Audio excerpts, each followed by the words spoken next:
अक्रांता चिश्ती आया, अक्रांता चिश्ती आया, लुटेरा चिश्ती आया, उसके बाद धर्म बदले। रोज़े जुमरात बाद नमाज फजर आपके सामने एक नए वीडियो के साथ पेश खिदमत हुआ हूँ कि न्यूज़ इंडिया 18 के एंकर अमीश देवगन, जो हमेशा मुस्लिम मुखालिफ बयानात की वजह से जाने जाते हैं, गुज़श्ता सोमवार को उन्होंने हिंदुस्तान के अमन के प्रति अजीम सूफ़ी हज़रत ख्वाजा मोइनुद्दीन चिश्ती अजमेरी संजरी अलैहि रहमतुल्लाह रिज़वान के ख़िलाफ़ नहायत ही बेहुदा बातें की, जिससे दुनिया भर में उनके अक़ीदतमंदों के जज्बात को ठेस पहुँचे हैं और अहले सुन्नत के दरमियान देखते ही देखते गम गुस्सा का माहौल पैदा हो गया और होना भी चाहिए था।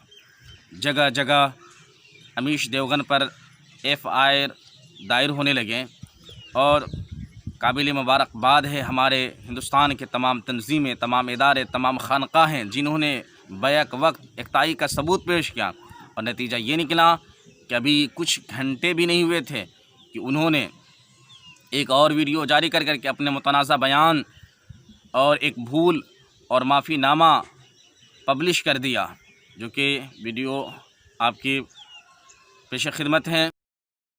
नमस्कार, मैं हूं अमीश देवगन। कोरोना का दौर चल रहा है, ये मुश्किल भरा दौर है। बावजूद इसके हम हर खबर आप तक पहुंचा रहे हैं।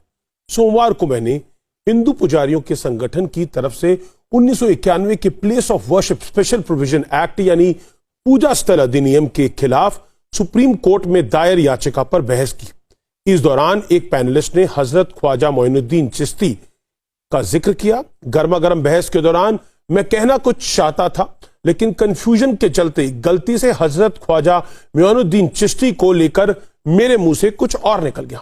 हालांकि मेरी ऐसी कोई मंशा नहीं थी, इसलिए इसे भूल के तौर पर ही लेना चाहिए। अपनी इस भूल पर मैंने ट्वीट करके खेद भी जताया है, क्योंकि गरीब नवाज ख्वाजा मोइनुद्दीन चिश्ती में मेरी भी पूरी आस्था है। मैं खुद अजमेर शरीफ जाता हूं, उनकी जियारत करता हूं, इबादत करता हूं।